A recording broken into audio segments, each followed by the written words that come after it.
It felt like 5 cops must have been on top of me at that point, kind of, tugging on my arms and legs in different directions. Someone had a foot or knee on my head or neck against the ground.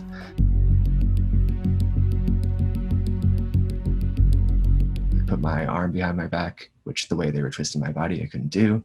They told me to stop resisting, but I wasn't resisting.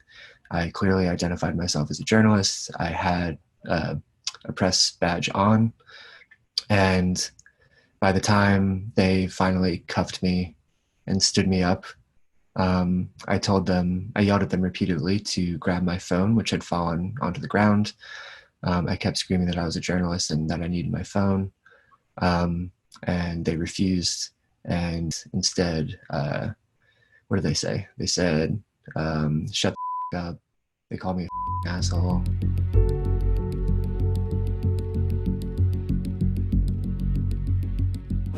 I'm a journalist!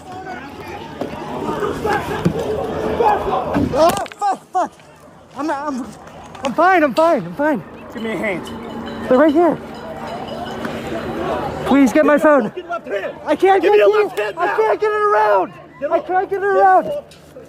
Stop resisting. I'm not resisting. Put on your phone then. And there was a massive protest that started near a train station. They marched all over the neighborhood.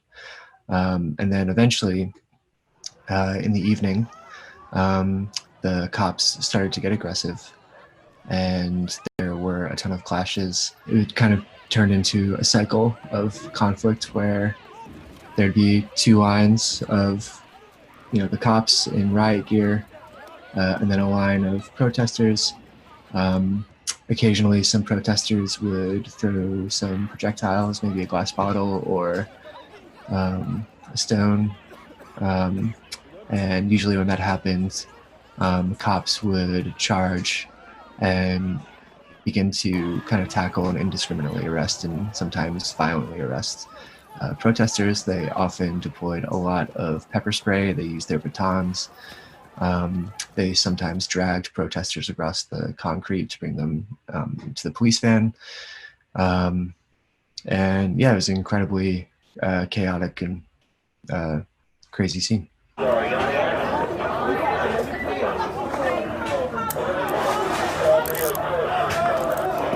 You look at my press pass, I'm a journalist. You're arresting a journalist right now. Then you should have gotten out of my way. I did get out of the way. You ran past me.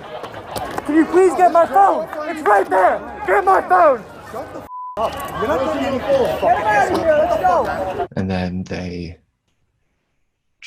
brought me to the police van, and I went to the precinct, where I was put in a cell with 15 other guys. I was there probably in that cell for an hour or so, before being transferred over to another precinct where I was issued a summons for refusal to disperse and then released.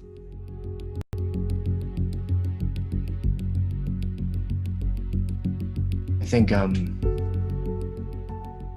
although as much as I think it's important to protect journalists' ability to cover these rallies, and what happened to me was definitely wrong, I think it's also important to often keep the focus on the thousands of other people that are getting arrested that aren't journalists and don't have the resources and privileges that we have.